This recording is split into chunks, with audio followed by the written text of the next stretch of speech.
You want some of that? Yeah. Yeah. Did you know? Yeah. That podcasts Right. are a government plot.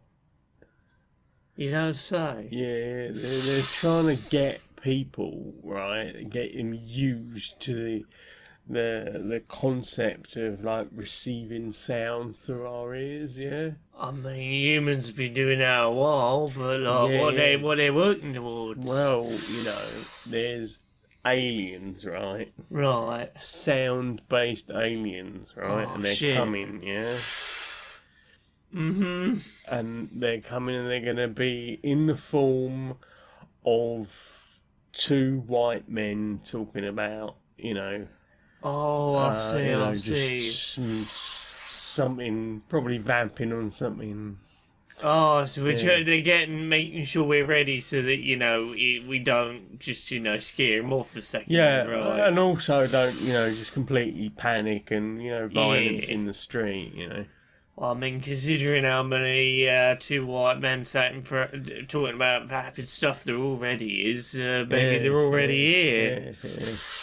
Of course, you do have the detractors. Sometimes you'll get, like, a couple of queer trans ladies, talking about their experiences, yeah. But, it's that they, of course, are actually just trying to make the world a little bit better by, doing something a bit funny, maybe, try and ease people into their week on a Sunday or whatever. Yeah.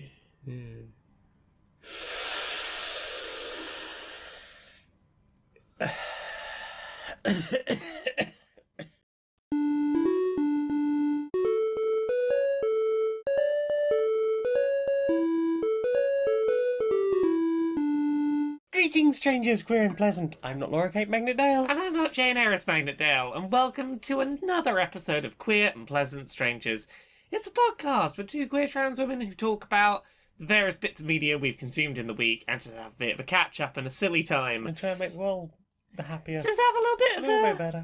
A little bit of friendly, nice, gentle chat. Yeah. Just a nice little time here. Sometimes we use that time to talk about things we've played. Yeah. Should we do some of those? Tell us about a thing you've played. I mean... Are you still fingering your Elden Ring? I'm still fingering my Elden Ring. This video game is bloody huge. I keep thinking like, oh yeah, I've got a sense of how big this game... Oh, nope. A bigger dragon has emerged. I mean... So, staying spoiler-free... I played a bit more this morning because I was doing, like, a couple of podcasts specifically about Elden Ring, and I found some NPCs in, like, a little story quest that led to an optional side boss where the more people you found on the way there, the more help you would get for a very tough boss that when I beat, and from what I can tell they are optional, completely physically changed the landscape of the map and opened up a whole new place to go. Wow. Like, there is now a bit of the map I can point at and go, that bit, that's because I beat that one over there. So what was there before? Well, previously there was a cliff, and now, I mean, I don't want to spoil too much. There's a big gap where a cliff was.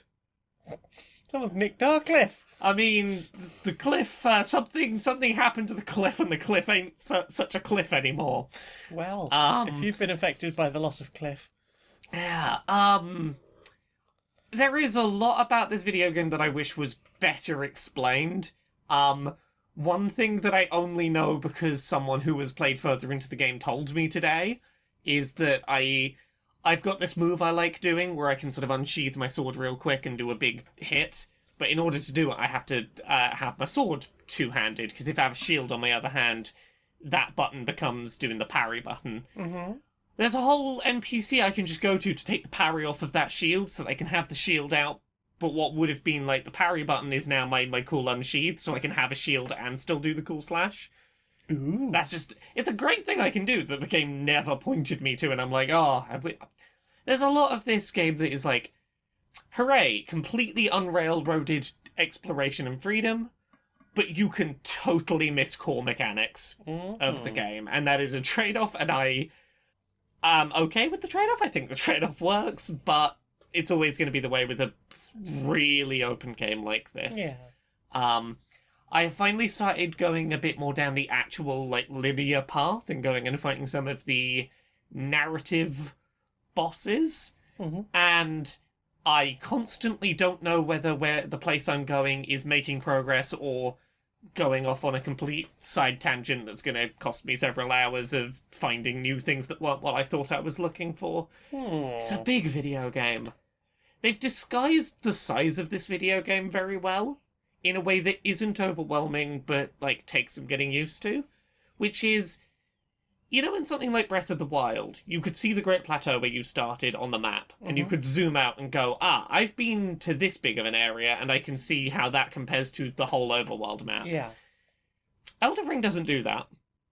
Imagine if Breath of the Wild's map started zoomed in so all you could really see on the map screen was the Great Plateau while you were there. And if you went further out, it would zoom out to show you the new places you've been so that those would fit on the screen. And when you go to new places, it would zoom out a little further so those fit on the screen. Okay. It doesn't show you how much further there is to explore until you've started exploring. The map is just big enough to show you everywhere you've currently been exploring. And that may even still leave some nebulous unexplored bits. Yeah, and that has not made it's helped the game not be too overwhelming, but it's also, like, given me a really warped sense of my own progress in the game. Yeah. Like, I keep being like, oh yeah, I feel like I've been to most of the places, I just have to go through this narrative. Oh no, I haven't been to most of the places. There's an area right near the start of the game that is apparently like a low-level beginner start of the game area that's designed to be one of the first places you go, that like 60 hours in I haven't gone. And it's like just there, just south of the start of the game, and I just never went there. I remember you saying, because you were watching a Let's Play the other day, and you were saying, like, Yeah. these people have gone places that you've never even seen, and they took maybe a 15-degree turn off of where you went. They're like 5-6 hours into the game, and they took a 15-degree turn and just went a completely different direction. Just like, yeah, we're over there. We're over there, exploring different stuff. It's not going to be a game that's for everyone, obviously, because of its difficulty, but if you can get over that hurdle, this is a masterpiece of a video game in terms of, like, the quality of its design in terms of being an open world that feels really content-dense and lived in, and, like, you have a really good, variety of meaningful choices about what to be going and doing. Yeah. There is so much about this that has made me go... It's made me have higher expectations of a Breath of the Wild sequel, going like, this shows how you can do a lot of the things that I really hope that will eventually do. It's a good video game. And, like, that's just the overworld stuff. Yeah. I saw a thing on that Let's Play where they found an underground bit. Yeah. That looked big. Yeah, no, that's quite big.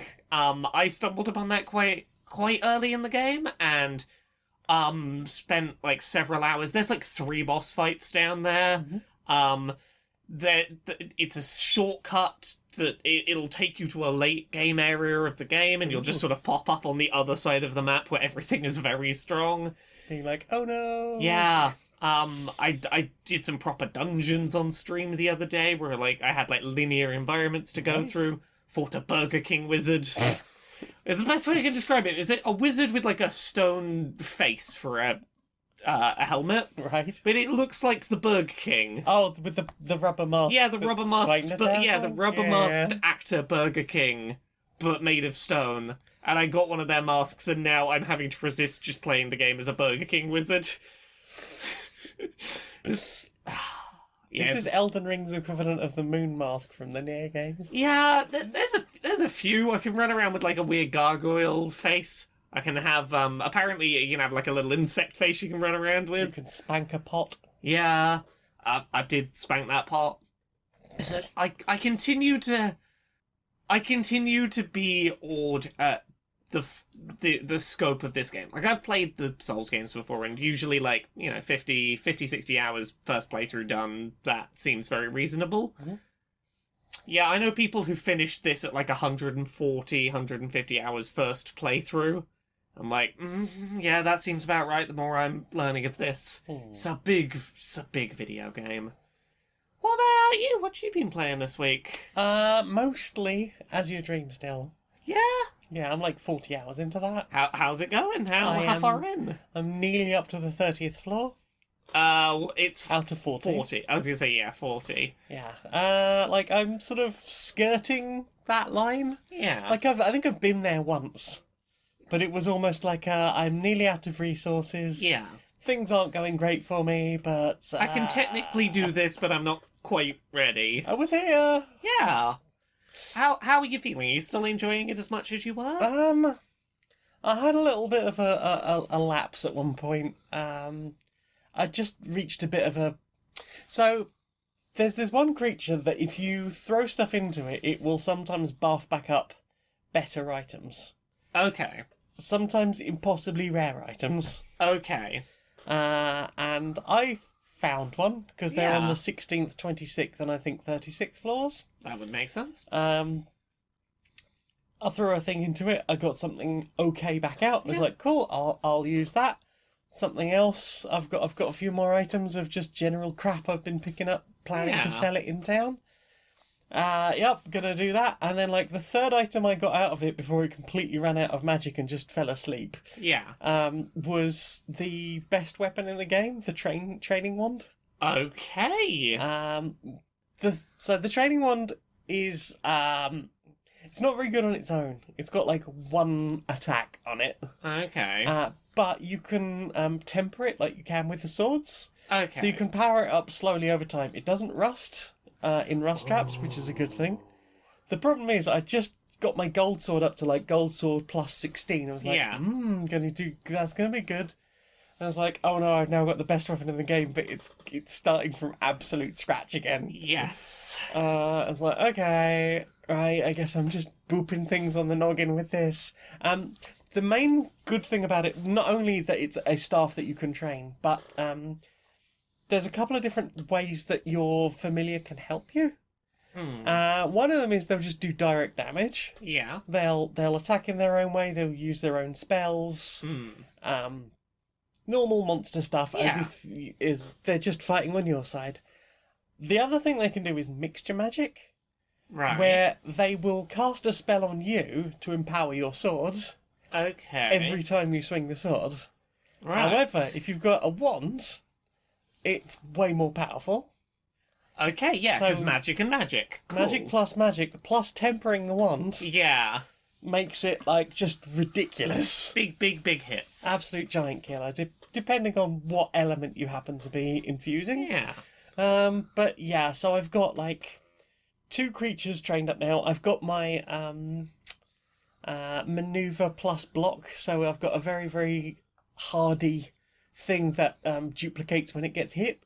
Which is great, because as you go up to higher levels, it's like, I have now put my enemy in a target-rich environment. Hopefully it will attack something that doesn't matter. Yeah. Not only that, they're all, like, they can all take, like, 20 or 30 hits. Yeah. And most things can only do, like, 1 damage to them. Yeah. So, like, for the most part, they're really, really Yeah, strong. And it's just like, I've surrounded you with things that mean absolutely nothing. I'm going to keep swinging my sword and hoping for the best. Exactly. Like, just distractions. All of the decoys in the world. Yeah, I've been enjoying that aspect of it and getting a bit further now. I've developed the town a bit more. So we've got the advanced temple. I found the water medal, so the swimming pool's reopened. Although, epilepsy warning for that whole scene.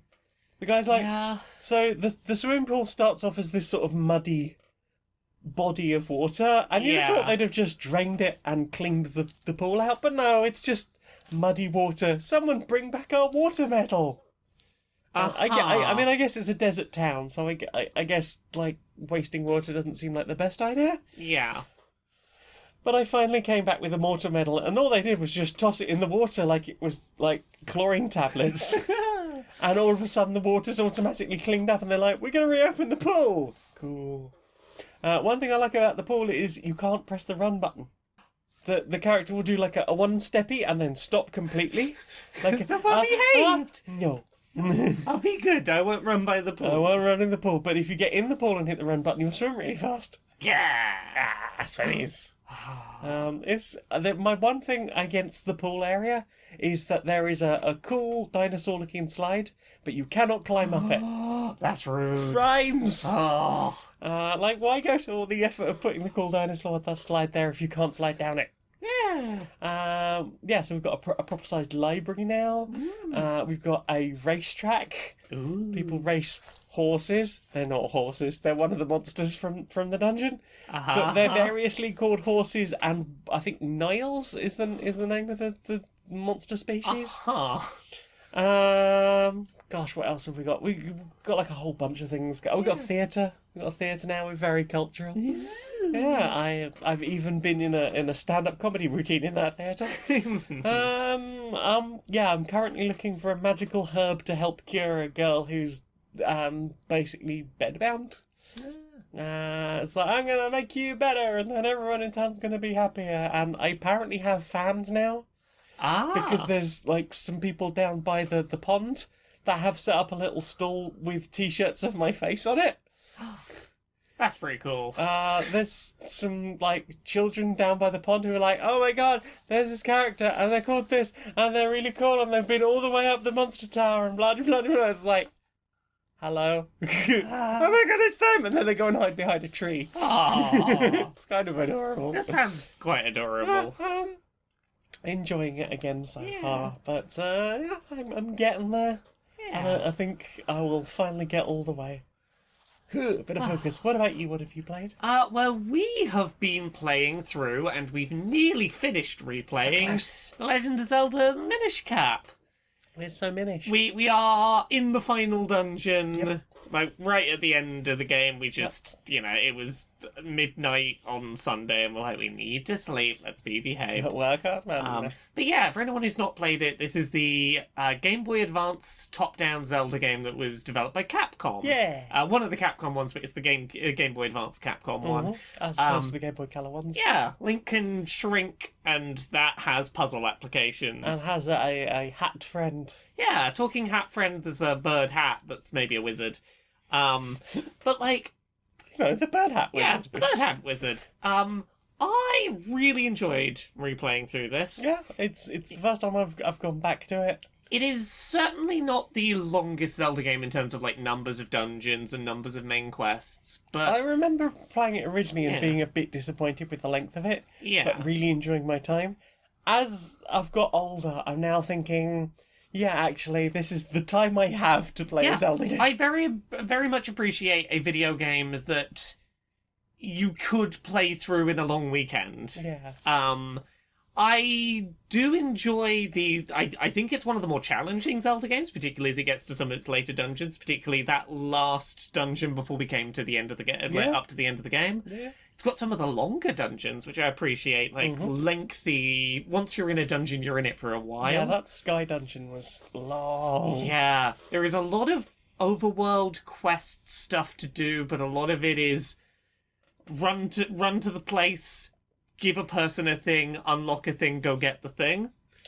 Because the whole Kinzone system is like, hey, join this thing with this thing that you found, and the reward will probably be another one of those things. I mean, yeah. So lots of NPCs at various points in the game will get a little thought bubble above their head, and they'll have half a medallion, and if you have the other matching half of the medallion that are random drops from grass or enemies and things like that, that's the right colour and shape to fit with theirs, it'll do something in the world. And some of them are more in-depth rewards than others. A lot of them are where you get like the extra heart pieces towards extra heart containers.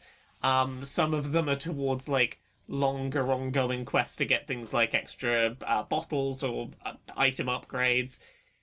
I certainly didn't dislike the system.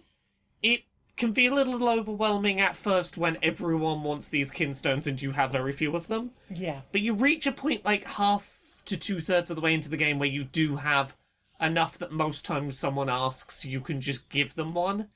Yeah, it also helps at this point that you can just look up a walkthrough and go, Yes. where can I go probably at this point? Yes. Or even, who have I maybe not gone and seen? Yes. And I understand that, like, part of the structure of how this works is probably to stretch a little extra length out of what's already kind of a short Zelda game. But, like, by the end of it, I was really enjoying going around doing the kinstones.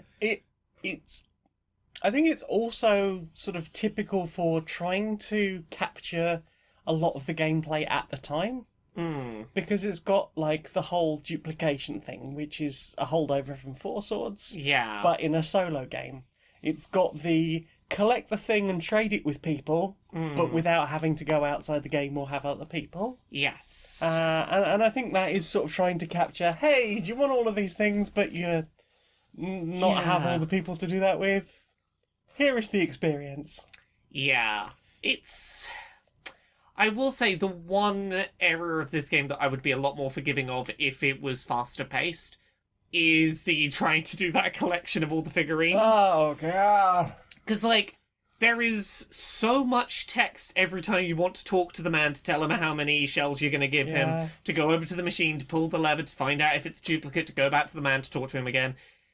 Like... If they ever do, like, an HD remaster of this, I want it to just be put however many coins you want in the machine and pull the lever. Exactly.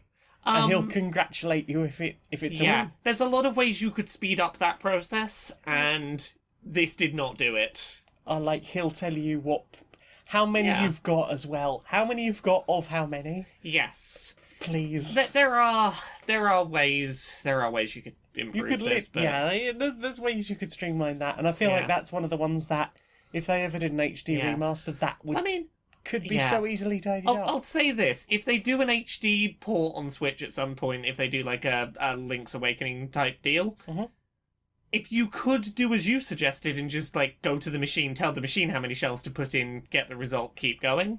Yeah. Just set up a turbo button. Just mash a single shell each time. Be like, I'm just gonna go have dinner and come back to this. Were you playing this on the Stream Deck? Yeah.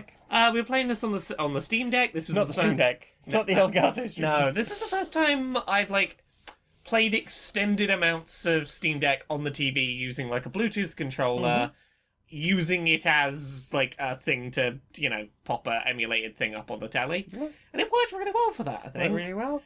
We had a little bit of fiddliness initially with setting up a Switch Pro controller. Yeah, so we tried a third-party Switch controller that just didn't pair, but the official Pro controller pair. We got somewhere with it, and then you were like, okay, we'll try this other Switch controller. Yeah, and then we had the same problem with it, and then you fiddled around with yet more things, and eventually got it working. Yeah, so the Steam Deck recognized it like pretty quickly and like remembered it between sessions. There was a bit of like, okay, tell RetroArch how this controller works for this game. Stop fast forwarding everything. Yeah, clearly like some button had been like set to be the toggle for fast forward game. I suspect it was because we were using the D-pad rather than the analog sticks. Quite possibly, yeah. But yeah, once we had it set up, that was a really nice way to play a Game Boy Advance game on TV together. Yeah, yeah, I'm excited to finish that off, and I really enjoy Minish Cap. It's a really neat game. It's another good one. Yeah. Another one on the list of Zelda games we're working our way through. Making my way through Zeldas. Yeah, what about you? Did you play anything else this week? We played some Tapestry with the Plots and Ploys expansion. Oh, yes! Yeah, so we've talked about Tapestry before. It is a civilization building game from Stegmaier Games. You have 4 tracks around the board based on military and science exploration and technology. Yeah. And you there will be interactions between certain things. You're trying to fill up a capital city board, and you'll get various rewards for that. And Also, you have like a main map in the middle to explore and Yeah. move over. And what did this expansion add? Little tokens on the board to tell you which buildings had already been taken That's from the just various that's tracks. just a nice quality of life update there. That's why part of why I really wanted Plans and Ploys is because a lot of it is quality of life and refinement over the base game. There were counter-attack cards in the Yes. Tapestry deck. I don't know if you got any of those. I did. I didn't get a chance to use them, but That's because we didn't attack each other. yeah. So in the base game, if you try and take someone over and they essentially use a nope card to stop to flip the battle, It's a trap. you've got no counter to that. But now there's a counter to the counter, Yep. which It's like, okay, Yeah. do I want to do this? I Do appreciated knowing it was there. It also sort of brings a lot more trepidation to like violence in that game. Like, I think so. Yeah. dare I go for the thing because they might have some way of completely getting around me. Yeah. And that was pretty interesting and fun way of doing things. We got the blueprints cards. So there was once you have fulfilled this thing, you have this building. Yeah, and that's a unique condition, and you can see the building and what shape it is up front, and you know what condition you would have to meet for you as an individual to get that building. You're not trying to like fight with the other player for it. You can plan the rest of your layout on your capital city map, where that's going to go right from the Yeah. beginning, rather than going, I may or may not get this card from or this building from somewhere else on the board. This is absolutely mine. I can design around it completely. I know what Yeah. I'm doing.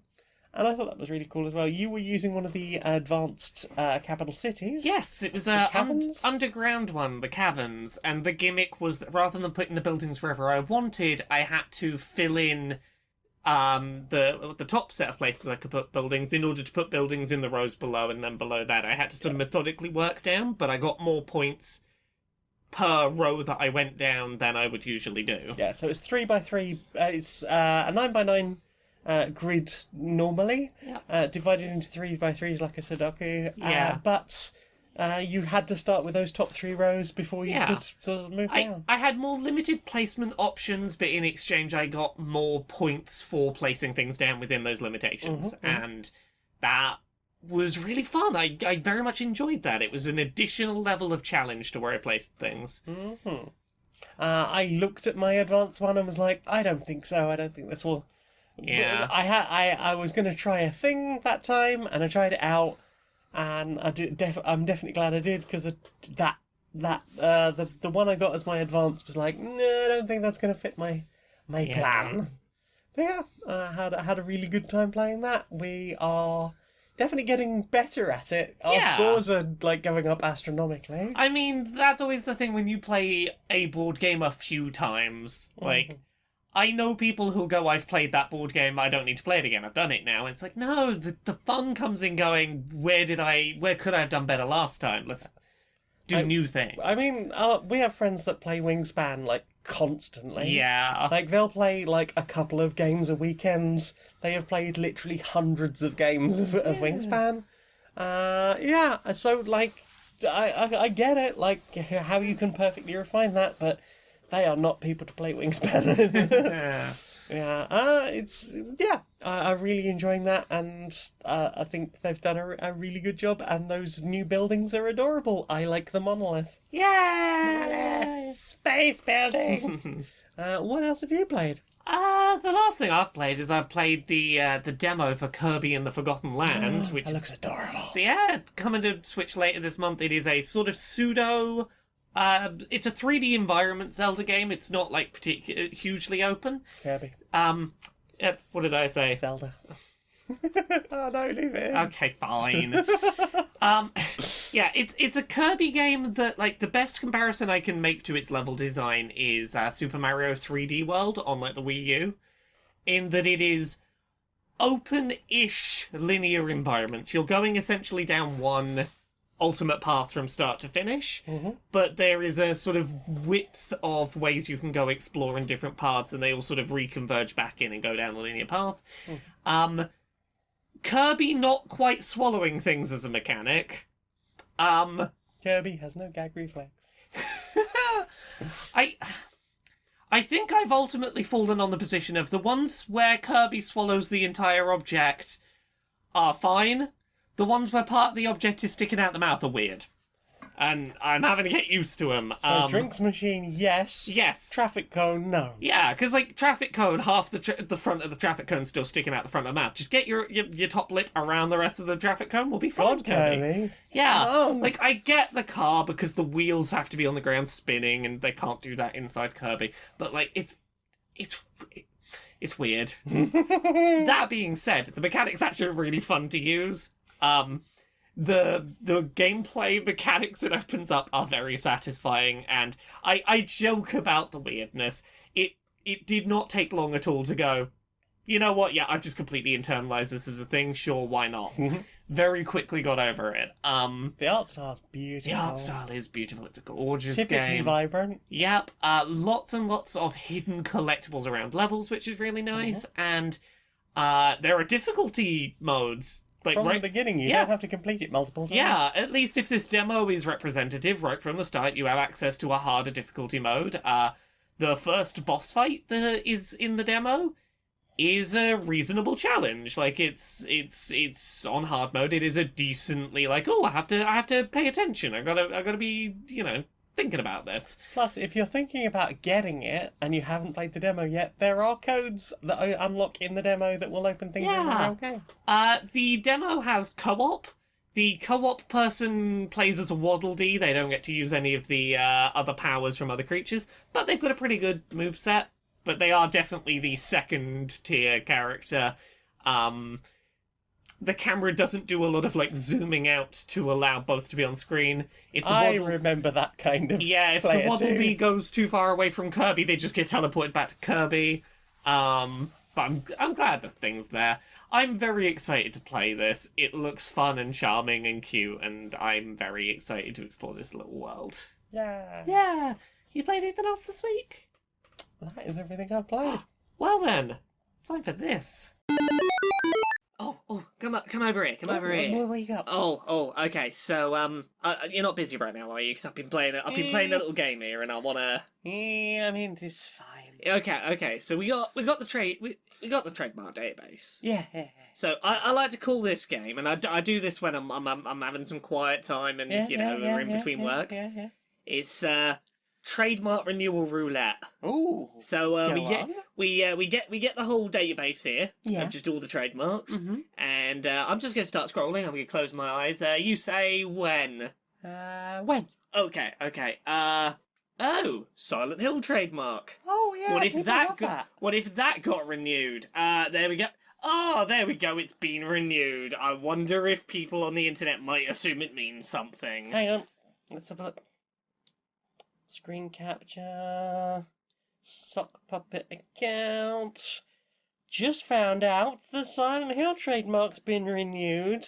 Wonder what that's all about. Main account retweet. Maybe new game ? Quote tweet. Oh, there it goes. Watch him go. See, that's the thing. Look, no matter what you find on this big old database, if you just click renew, just click renew. The internet loves it. I'll have a go. Have a go. Okay, spinning. Stop.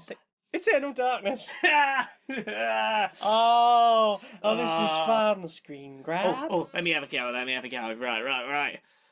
Oh, F-Zero. Oh, F-Zero. That is just the time for that. Oh, I know, right, isn't it? Right. It's been just long enough. Okay, one more. Right. Stop. Mega Man. Oh, it's barely stopped. What? Well, they're gonna go wild working that one out. Amazing. I know, right? It passes the time. Yeah, it does. Have you not seen your friends recently? Winter's like this. Have you not communicated much with the people you care about? It's hard when it's dark out. Has it been a while and now you're worried that it's been too long, and also you're generally worried about being a bit of an inconvenience? Oh God, everyone I've ever liked hates me. Oh. Do you think about these people quite a lot and wish there was some way you could just be like, blip, I care about you and love you, and I hope that you're doing okay, but also I don't have the spoons to communicate in any meaningful way. Oh, God, yes. Then try our new app. It's called I Constantly Worry I'm Bothering People and I'm Bad at Communication, so here's an app maybe. Try it today if you like. No pressure if not. You just press the button on the app of the friend face. You press it and it's like, I thought about you. And then if they want, they can log into the app and be like, oh, my friend thought about me. I appreciate that. Even though they're not a great communicator, they wanted to do a thing in a way that showed they actually do care. Blip. Oh, Someone did care about me. I Yay. appreciate that. oh. That's, I constantly worry that I'm bothering people and I'm bad at communication, so here's an app maybe. Maybe. So, what have you put in your eye? Well, we watched a thing together. We watched everything together this week. Yeah. Where should we start? Should we Start with the small thing and work up to the big thing? Or Why should we not? Start Yeah. With the big thing? We'll start with the small and we'll work up. Okay, well, we watched another episode of Severance. Yep. Oh boy, that show is... Oh, that show. What's happening? Yeah. This is one of those shows that had the whole thing been there, we would 100% have binged it. Mm-hmm. Like, this is an incredibly tense, cliffhangery, bingeable show. Oh, yes. It's getting so good. It is. I'm genuinely curious where the hell that thing is going. Yeah, I am really, really, really enjoying the mystery, and I hope that whatever the payoff or the ending point of this season is satisfying, because right now it is, like, one of the most recommendable things I've seen in a long time. Yes. Like- Trigger warning for end of episode 3 or episode 4, was it? End of episode 3, beginning of episode 4. Yeah. Yeah. For suicide. Yeah. But yes, it is an absolutely fascinating show. Yeah, it is. I've been absolutely enjoying it. Even if it is a bit... It is very, very Dark. well handled horror. Yes. It's one of those things where I've been trying to work out how to talk about it. A lot of times when you watch something like an episode of Black Mirror, you end up going, cool, interesting concept, maybe flawed delivery. You got exactly as much out of an hour of that idea as you could have done, and there probably wasn't anywhere it could go. This has done a really good job of, like, really, really sticking with one core horror sci-fi tech concept and really digging into it in a way that doesn't feel like it's treading water. Like, it doesn't feel like it's retreading ground. It's got a lot to say on its one thing. Oh, yeah. But, like, there's layers to it as well. Oh, Beyond the core concept, there's a lot going on in that There's world. a lot of other things happening. There is a lot of... I'm again, really enjoying the humour. There's a lot of, like... There's a lot of heart. There's a lot of really lovely character bonding going on. It's not eternally grimdark, and it's that whole thing of people who have backgrounds in comedy are really good at doing horror using little bits of levity as part of that equation. Looking Like, at you, Jordan Peele. I mean, Jordan Peele is the example of it, like the very good example. But like, yeah, comedy people know how to. They're very compatible wheelhouses. Yep, you can really dive into the darkness. Yeah. It's a fascinating show, and you can download that. Yep, you can.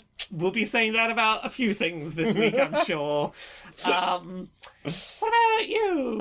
We watched the second episode of Picard. That's settling into its arc for this season, huh? Yeah. This is very definitely a different energy to season 1. Yep. Episode 2, real fucking intense.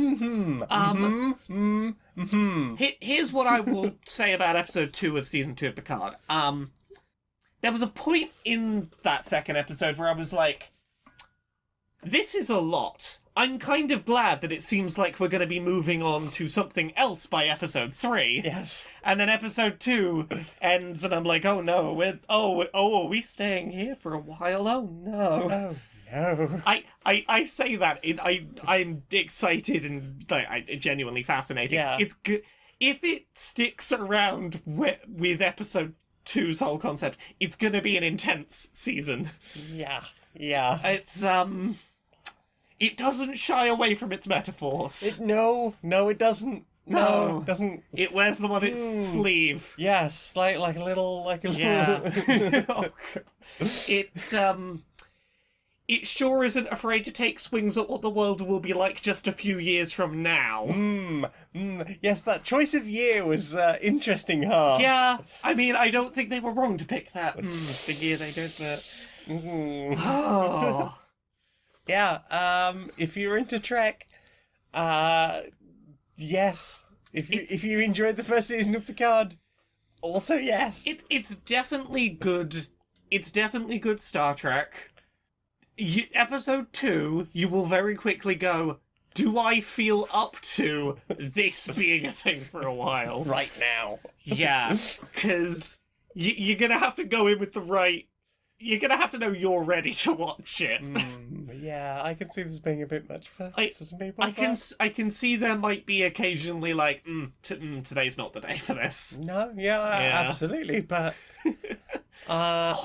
it's intense, but I have enjoyed it so far. I am very much enjoying it. Yeah,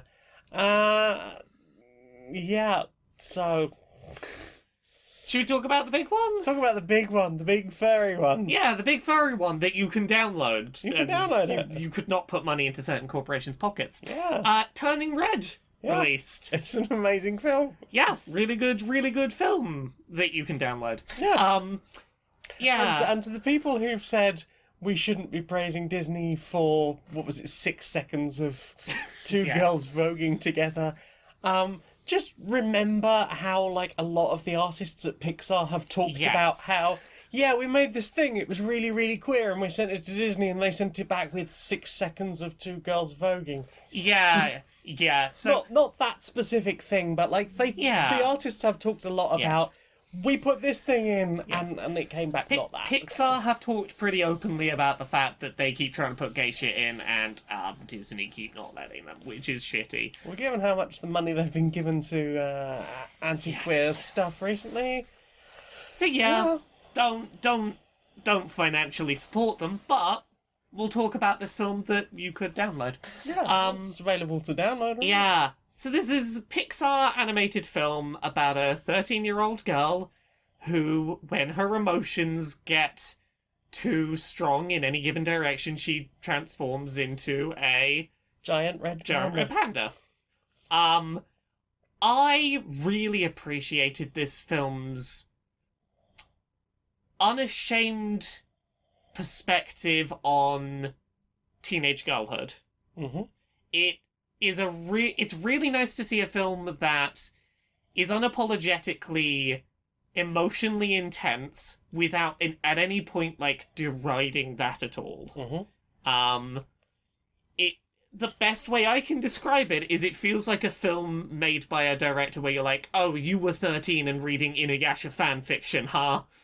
Like, very specifically, it's the you were turning 13 just as fan fiction became a thing sort of energy that, like... It's sort of set that era as well, huh? Because it's 2002, early 2000s, so it's like, you've just got enough internet to be reading stories about yourself insert kissing a fox demon.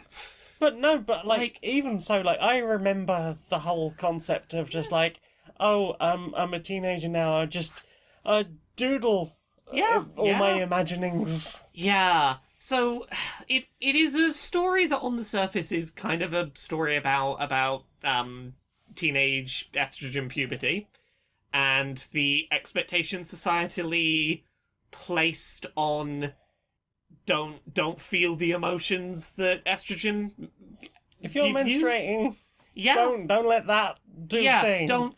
We can't let it feels like the gross men that are like, we can't let a woman be president because what if she sets off the nukes when she's on her period?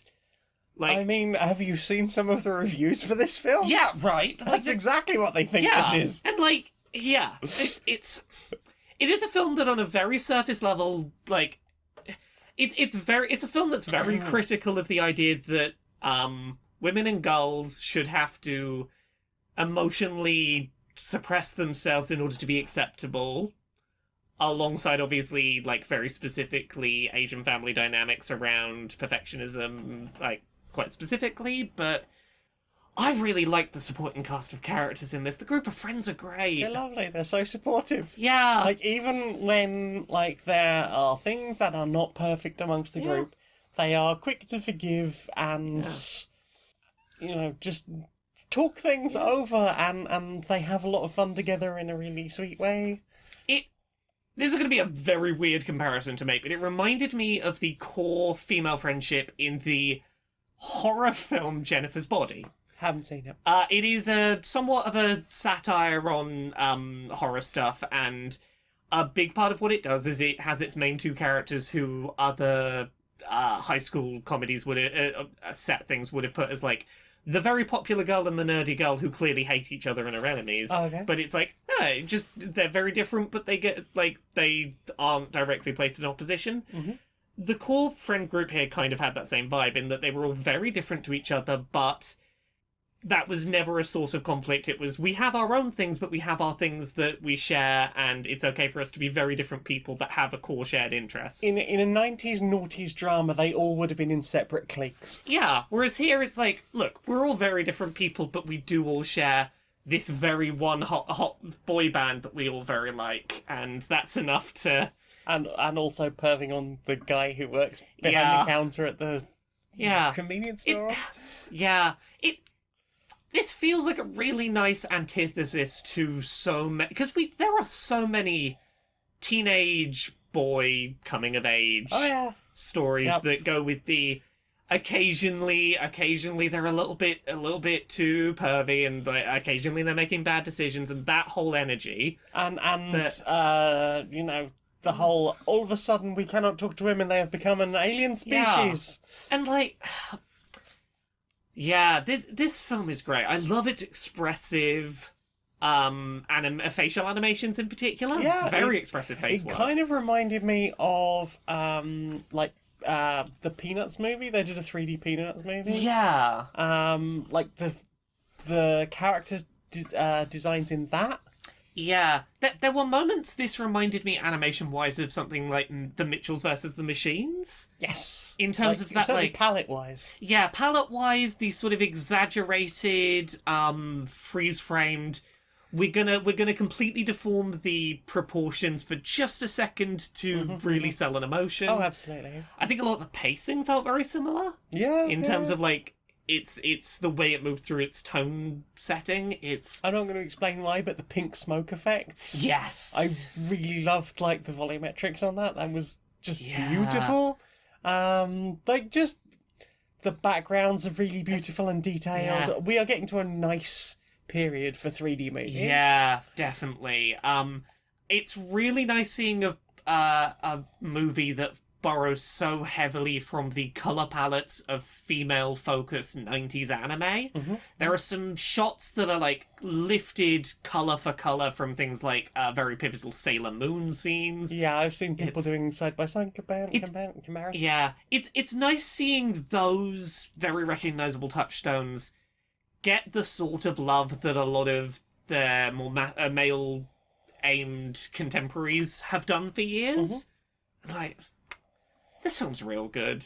I don't understand all the people who are like, I can't relate to this because you would have to be a child in the mid-2000s in Canada at this exact period. It's like, I relate to this. Yeah. I'm a white trans girl from South London. I've seen people who've tried to boil this film down to its period metaphor, the movie, and I'm like, no, I feel like a lot of what's going on here is very relatable. Like, I found a lot of it very relatable from the perspective of someone who went through estrogen puberty at a completely different time to everyone around me. Mm-hmm.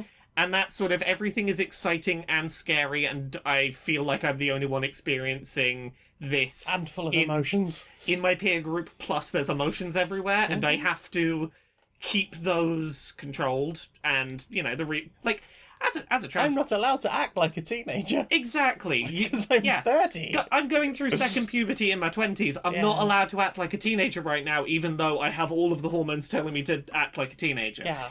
and I must And keep... I'm trying to work it all out again. Yeah, and I gotta keep that all held down to a degree. Absolutely. Like, that is a very relatable thing. Yeah. That's like, yeah, there's a lot more nuance to this than its period film. And also, like, not to go into spoiler territory, but like, firstly, a very overbearing parent. Yes. The way that parent maybe got to how they are. Yes. Some of that, like, obviously not going Yeah. to explore much of that, but like, there were things that were hinted at, and we were both sat there like watching it, just going, oh, it was probably something like this, or maybe something like this, or something like this. Yeah. And like, well, what happened that made this thing happen, and led to these Yeah. actions? The aunties who are simultaneously like really super positive to see you, but also there's like a weird adult strictness around them. yeah. The super like controlling matriarch of the family and the grandmother, Yes. who kind of reminds me of my granny, Yeah. who's a Jehovah's It's- Witness. Mhm. Like that kind of like, I control the Yeah. family, blah blah blah. I guess you would say antagonist of the end of the last act, very well reasoned why the final set piece would be the way it was. I thought that was very well set up. Yeah. And yeah, it's just a good wholesome film. I have seen some arguments against it, or some people that have had some problems with it, and in reasonable ways. Yeah. So the first one was the discussions around periods. This is your path. This is your gateway into womanhood. It's like, let's not forget that some people. Firstly, the main character is 13, Yeah. and some people start periods as young as 8 or 9. Yes. So let's not get into that narrative. yeah. Absolutely agree with that. And the other one I saw was some people talking about the whole, again, without getting into spoilers, the conversion therapy aspect of it Yeah. that people have struggled with. Yes. And I absolutely Yeah. understand that. I don't think that is necessarily a flaw of the film, but it is certainly something that will be more of a struggle for some viewers than others. Yes. Because of an if that is something accidental parallel. Yes, if that is something that resonates with you, you will absolutely get that vibe Yeah. from it. There are points in this that, through no fault of the film, may parallel things that could be traumatic if you have an experience with conversion therapy. Mhm. But it's beautifully animated, Yeah. it's beautifully coloured, it's a wonderful story with wonderful characters, and I really hope that this team gets more projects greenlit, because I would love to see more Yeah. things Yeah. by these people who clearly Yeah. write and make a good story. Yeah, well, this is 2 for 2 as I understand it for this director's track record, because the only other thing prior to this she'd been full director on was the short film Bow, which is another yeah. Pixar animated one that was before. I can't remember what film it was before, but absolutely beautiful, movingly done, like very powerful storytelling. She's got a real talent, and I really hope that she's allowed to helm more stuff, because she's got real talent. Yeah. And also all the artists and Yeah. character designers, like This they is have done a beautiful job, and I hope they continue to get good work doing. The food shots in this. Look, there is a high quality bar for impressive, mouth-watering, fake fictional food. Pixar does it well. This film does it incredibly. Yeah, like this blows stuff like I've seen people talk about the anime food wars before, but like this fucking blows it out the water. This is ridiculous. Oh yeah, it's stunning. Oh, that I've never seen food. lettuce glitter like that. It glistens. It's like, yeah. There is some beautiful food in this film. I'm very glad this film exists. Yeah, You could download it. you could download it and maybe find ways to support it that doesn't involve Disney. Yeah. Yeah, because fuck Disney. Disney, do better. You're supposed to be the happiest place on earth. You're making Florida more Florida. Look, they are a huge corporation that is fighting tooth and nail to not lose control of copyright and basically trying to keep copyright law extended, and yeah. Republicans are much more willing to side with them on extending copyright law, and Maybe if they were more creative rather than trying to suck the blood out of Mickey Mouse. yeah, right. Maybe if they made more things like Turning Red. Yeah. And less things like money in the pockets of anti-LGBT politicians. Maybe less of that and more Definitely not less of that. that. Yeah. Mm-hmm. Did you watch anything else this week? I feel like yes, maybe, but Turning Red was the high point, I'll be honest. Oh, I watched the Ms. Marvel trailer. Ooh, I've not seen it yet. Tell me about it. How be it? I mean, it's still early days. Yeah. Generally speaking, there are lots of fun scenes of Kamala dressed up in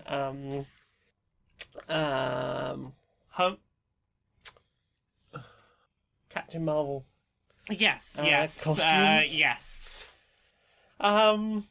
There's lots of scenes of her like geeking out, sort of in fangirl ways. There's scenes that I like feel like they're lifted directly from the comic book of like sitting on top of like the roof and stuff. Yeah.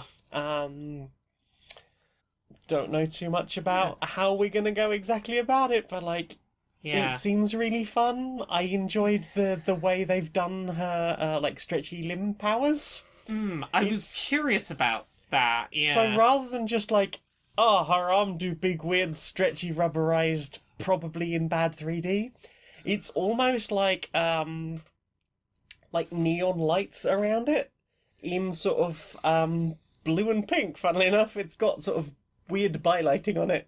But it looks really cool. It's like, it's a fist shape and it sort of shoots out and It's the main thing I'm curious to see. So I'm assuming what all we've seen here is she do a punch and fist big. She do a punch and fist So big. in the comics, her power is a lot more, she can make her entire self larger or smaller. Yeah, I think we are going to see that too. But that will be slightly different from, I just needed a punch. Yeah, because... Yeah, I'm curious about how they're gonna keep that power feeling consistent, and I'll say I've not seen the trailer yet. Do you know much about the story of, like, what Miss Marvel stories tend to start with? I don't know. Generally, I have read the first 4 or 5 Miss Marvel comic books. Yeah. Like the volumes rather than the issues. So, your general... Yeah, I'm very curious she if finds a pod thing and gets Marvel powers. Yeah. I'm very curious if they're going to do this with the Inhumans route, where they, like, this is their equivalent of their sort of mutant equivalent thing that goes on. We'll see. I'm very excited to see what they do with this. Mm-hmm. Yeah. Yeah, it's nicely shot. I'm looking very, very much looking forward to seeing one of my favourite Marvel characters.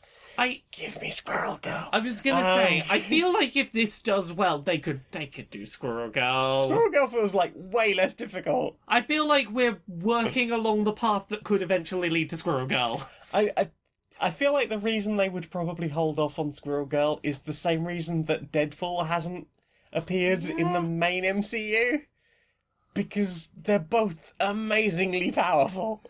I feel like you introduce Squirrel Girl in a TV series off doing a separate side thing. She's babysitting. Yeah. For the West Coast Avengers, or whichever one it was. I feel like you set up a lot of the pieces so that she can go have side stories with those characters later. Yeah, like... Because I feel like we might be getting Galactus at some point in the main MCU. I feel like Galactus is our next big bad. I feel like that's... Well, I mean, I'm pretty sure that... Kang yeah. the Conqueror. We're going Kang the Conqueror, which is then gonna... You go Kang the Conqueror up to Galactus tends to be the... But if we introduce Squirrel Girl by that point, how we do if we can just be like, Squirrel Girl, can you just go and have a word? just have a word. Yeah. I mean, you run into the same thing that you do with having to put Captain Marvel somewhere off doing something else for a while. Yeah.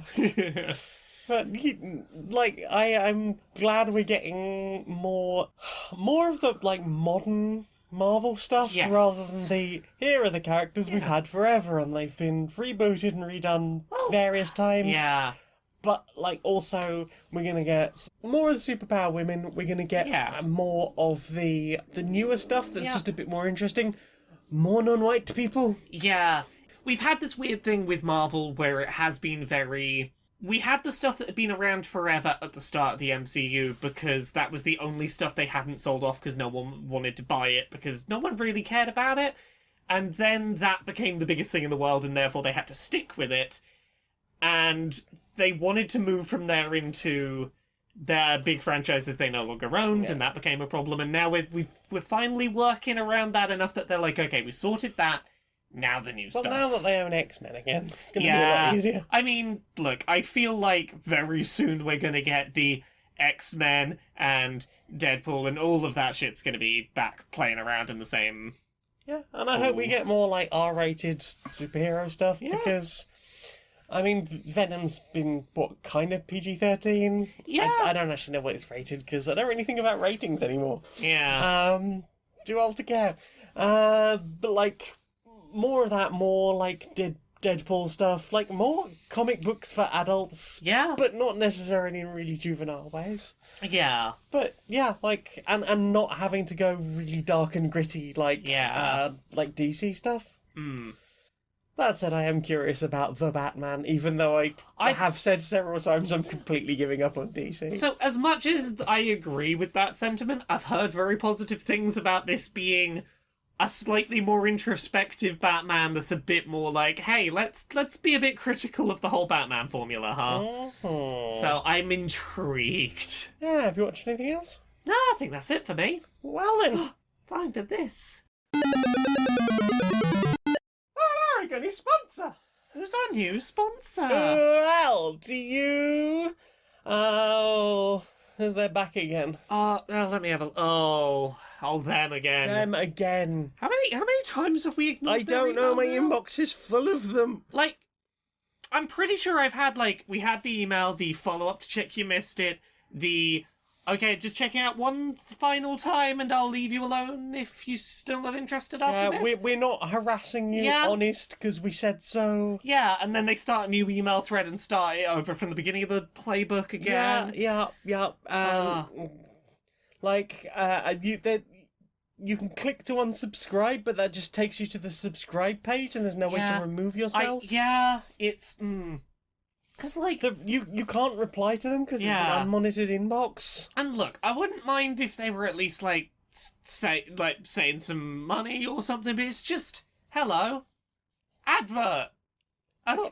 Also, I don't want this product. No. Like, if it was something I genuinely used a lot of, then if you're sponsored by Rubik's Cubes. I mean... Cool, send us some freebies. I mean, look, there are some... You're sponsored by Slime for reasons. There are some sponsors that if they show up, I'll go, you know what?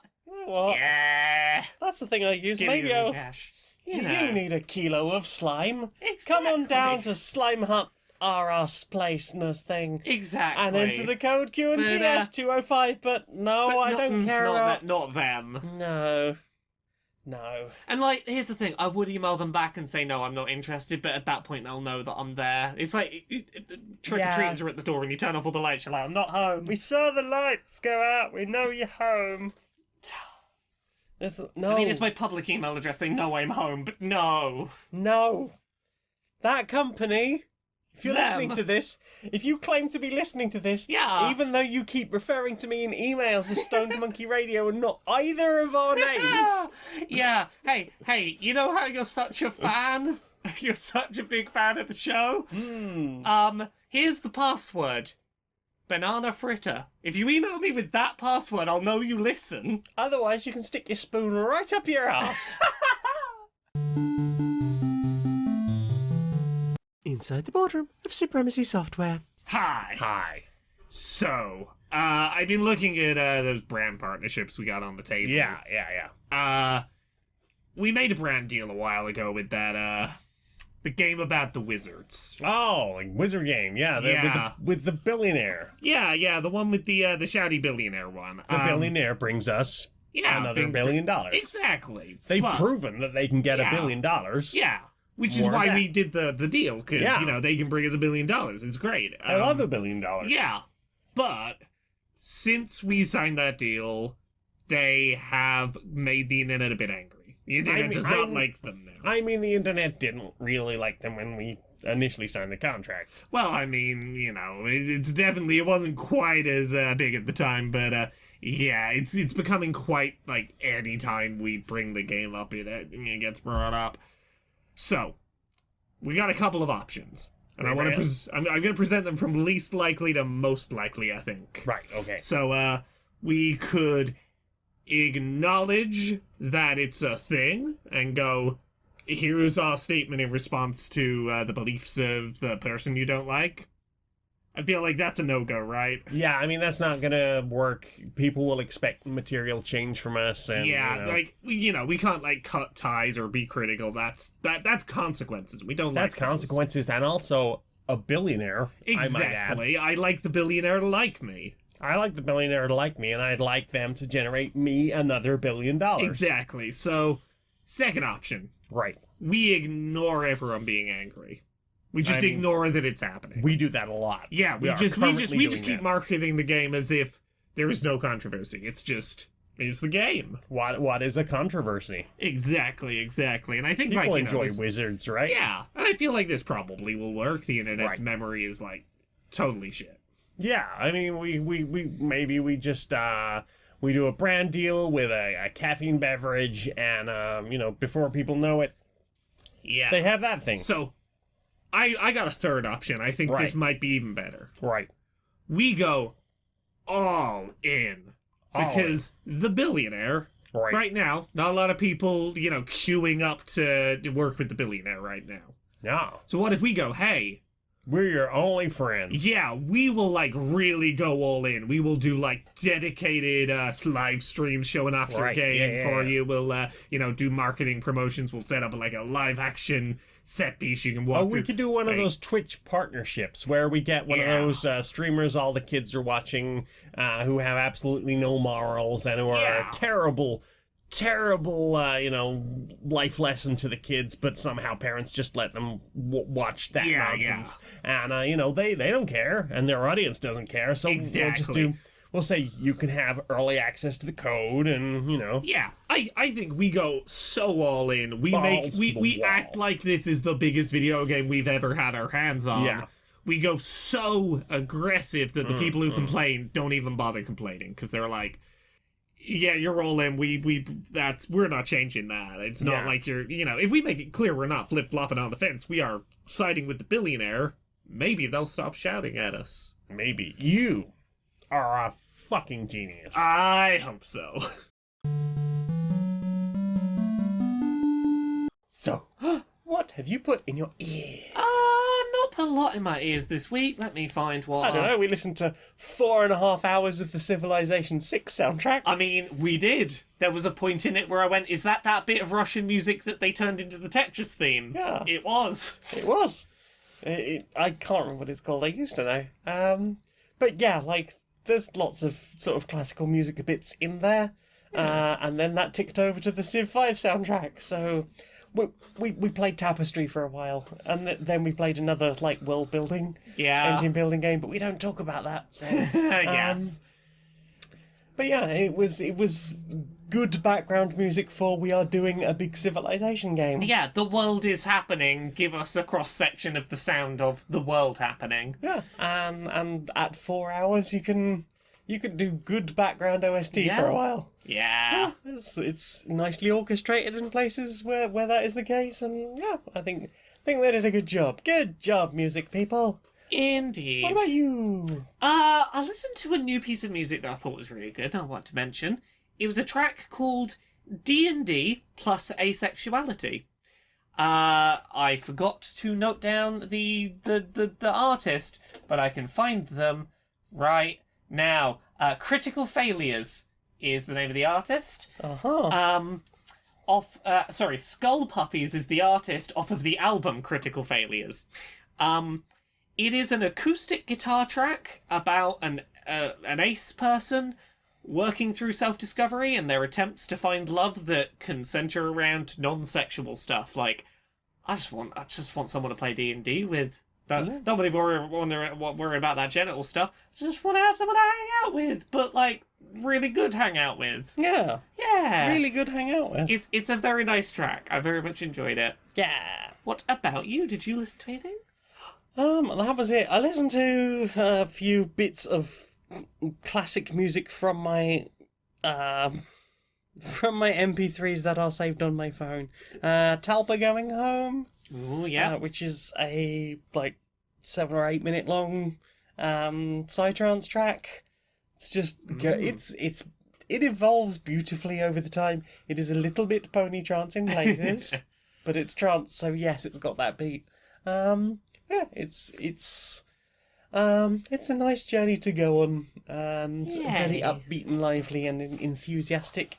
Lindsay Sterling, Crystallize. Oh, yeah. Beautiful bit of dubstep with some lovely violin melody played over the top.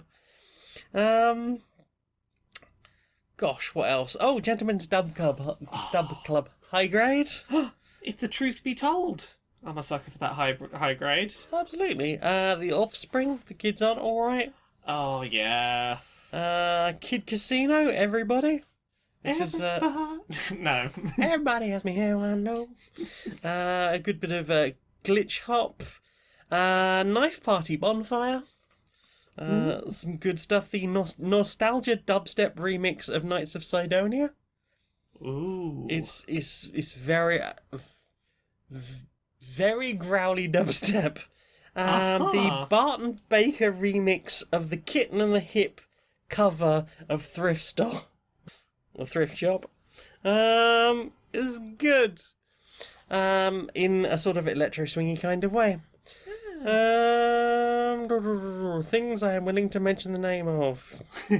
There's several artists in this collection who haven't been deleted yet. Yes. Since turned out not to be good recommendations. Looking at you, Bass Nectar.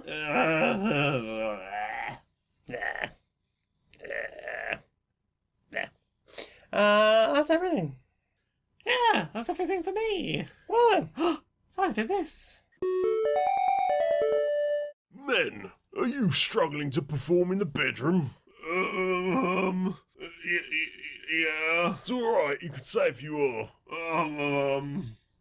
The pressure's going to be a lot. No, don't worry. Come along to our supportive men's group. We're here to help. Oh. We've got, all the heads. We're going to stand around, we're going to talk about it, we'll do some improv. Before you know it, you'll be performing amazingly in bed. Oh! Puns, left and right. It's not what I was, improv does sound fun. It's not what I was planning, but sure. Come on down to Supportive Men's Group at the Blue Pill Club. We've got everything you need to perform better in the bedroom.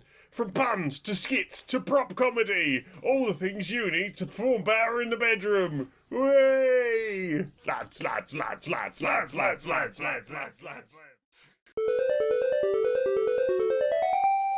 Right, I, as director of the Hermes Delivery Company, have had enough of the way people talk about our delivery services. Oh, yes, We have lots of very dedicated people doing very hard jobs. They're delivering all of the packages from rain or shine or minor inconvenience. They're probably going to deliver it roughly where it was supposed to be. That is indeed the company line, yes. Yes, and people have made terrible accusations that we don't deliver things, that they don't ever bother. They end up on the roof, in the swimming pool, under a car, inside your dog, and up my nose. Officially, none of those things have happened by our admittance. Absolutely. People say that we brutalise the packages and that they're absolutely ruined by the time they get there, and that's just not on. No, most of them are ruined by the time they leave the warehouse. Exactly. We've got that big blender down there specifically for that exact reason. It sits in the middle of the room and we just lob packages into it. It's bloody brilliant. And then they just fly off, probably in the right direction to land in a truck. and make it to wherever they're supposed to be going. And that's probably fine. I mean, that's what my father told me. I'm sure it was probably something like that just before he died. He was a postman all his life, and I think it was something about blenders. To be honest, he was muttering quite a lot. He had rather, it was quite frail in his old age, but I'm pretty sure he said, son, a blender in the middle of the sorting office, that'll be the thing. And so I've been there. We're going to rebrand completely. I've decided we're going to call the company something completely different now. Oh, what are we going to call it? For everyone, every package, every. EVRI. Every Every. blender. Every blender, absolutely perfect. Stamp it on the side of everything. People will never remember the awful Hermes thing. Clumsy little fucker. Oh, I'm a wonderful idea. Glad you agree. Right, well, I'm going down to lob some things in the blender. Every package in the blender. Every package every day. Do you know what I want to see more of? What do you want to see more of? Brochure Justice Warriors. Roger Justice Warriors. Yeah. Right, Larry. Barry, how you doing? Better than last week. Yeah, on a bit of an upswing. Seems to be. Hormones settling a bit somehow. Yeah, I feel like the fact that the summer time zones approaching can't hurt on that. Yeah, one. also, I think the daylight savings has changed, so we've got more daylight Oh, now hell yeah. generally, and maybe that's something we should just keep the way it is rather than confusing people's time. Maybe. I hear the US is about to do that, maybe. If they do that, that'd be great. It would be Yeah. way less confusing and way less archaic. Oh, exactly. No more 2-week weird time zone between the time zones. Yeah. You been up to much there, mate? I've been I went and downloaded a film. Watched that Turning Red. Real good film. But it got me thinking about something. Which is how often adults really don't talk to kids about bodies and puberty and like physical changes they're going to go through. No, I don't think it helps that a lot of people refer to puberty as reaching sexual maturity. Yeah, there's a lot of feeling awkward about it because like that feels like discussing sex, and I'm scared to do that, and therefore weirdness. And like, I feel like it's really important that like all people, but like children included, understand to a certain degree their bodies and what their bodies are going to go through. Because I mean, you can slightly simplify it depending on how old they are. Exactly, but, but like, so long as they have an understanding of, and especially since changes can happen at different times. You have people with precocious puberty. They can start very, very young. Like can start as young as 8 or 9 sometimes. Even younger than that. Exactly, and if no one has assumed that you might need that knowledge by that point, you might well have a case of, I have to feel secretive and guilty about my own body, and I don't know what to, I feel weirdly ashamed of it because I have never used the right words to describe my body parts. I've, always been told that that's like a no-no area or a shameful thing, and exactly, and no one's ever properly explained it or gone to the effort of, okay, small child, keep your clothes on. I know you just want to rip everything off and run around naked. Maybe don't do that, but maybe like a step in between that and growing up permanently. Exactly, because like proper language around bodies is really important for children. There've been a lot of things written about the fact that we would probably have a much easier time detecting things like abuse of children if children were taught the proper words for parts of their body, so that they could accurately describe things that had happened. Because there are incidents that are recorded where people don't twig that that's what a child is trying to tell you, because they don't recognise the words they're trying to use for aspects of their own body. There is. If you don't get into having those conversations about bodies, there is every chance that you won't be where they get their source of information from, and they may get misinformation, which could be damaging. But don't make it such a big, terrible secret that it has to be this weird. Exactly, and even beyond this, going a bit further ahead when schools do actually start teaching about bodies. teach every child about every kind of body.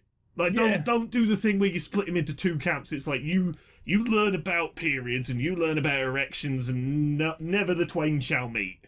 Because like, everyone needs to understand every kind of body, because otherwise you get shit like the adult penis havers who you see on the internet sometimes, who are like, oh, periods, just hold it in. Shit like that happens because, or assume that even having a period is a sexual thing, because again they weren't given the proper language or taught in the right way. Yeah, all they've been taught is thing goes up the vagina, that is sexy and horny, therefore they assume tampons are sexual, Yeah, like men who get very weird about like the concept of tampons, like, there was a Reddit thread recently of Am I the Arsehole about some person saying that their boyfriend of several, or husband I think of a couple of years, had thrown away all of their tampons because they felt very uncomfortable about those things.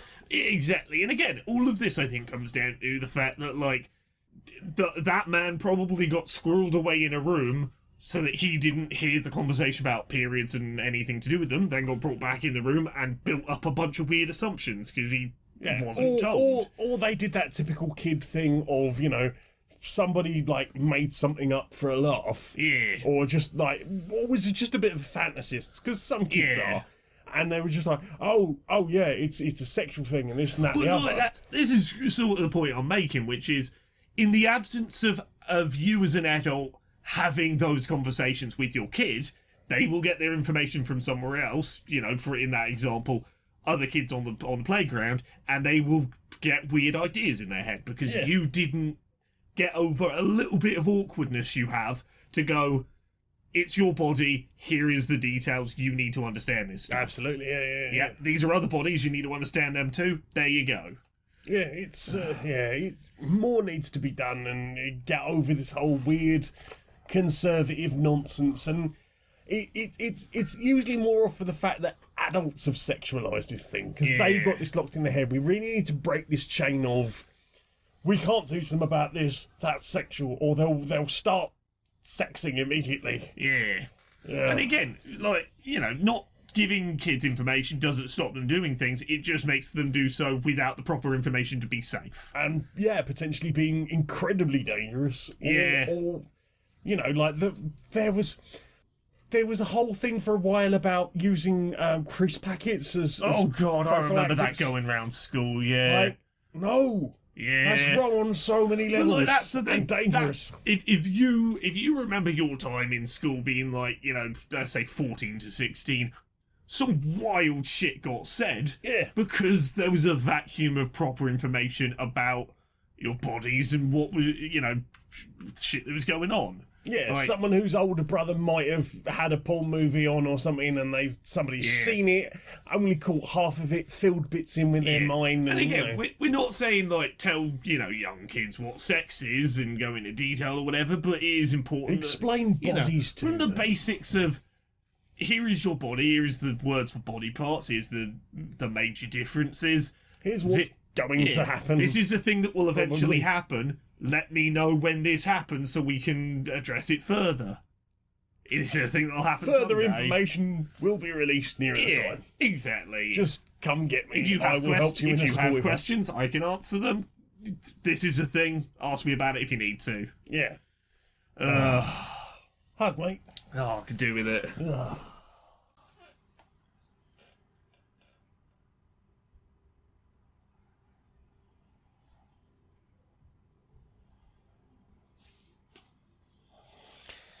Good hug, mate. Good hug.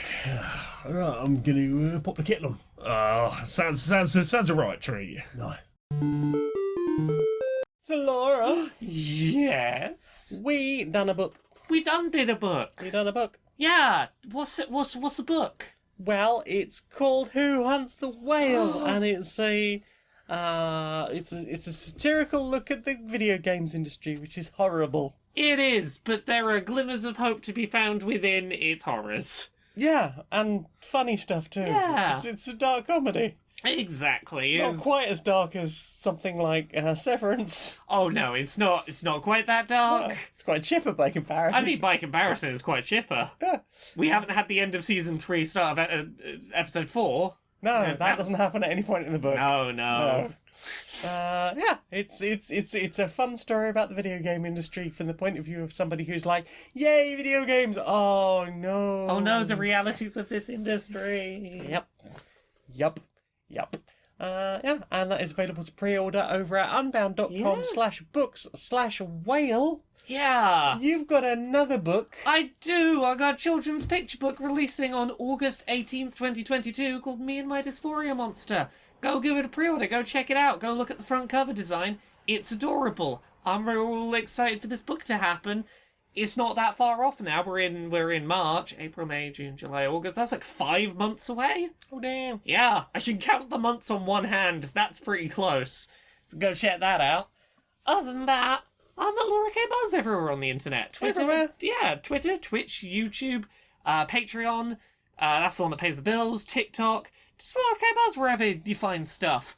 What about you? Me. Yeah. I can be found at streamerlinks.com/Janiac, JANEIAC. That's my version of unified branding. Yay! Because I couldn't get unified branding like Laura.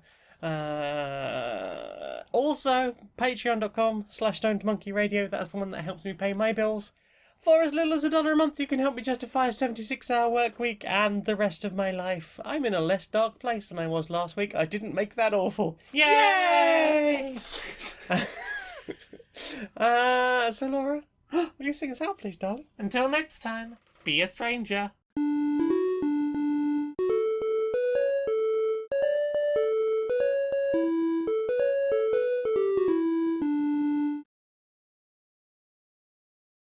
Every package in the blender, every package in it.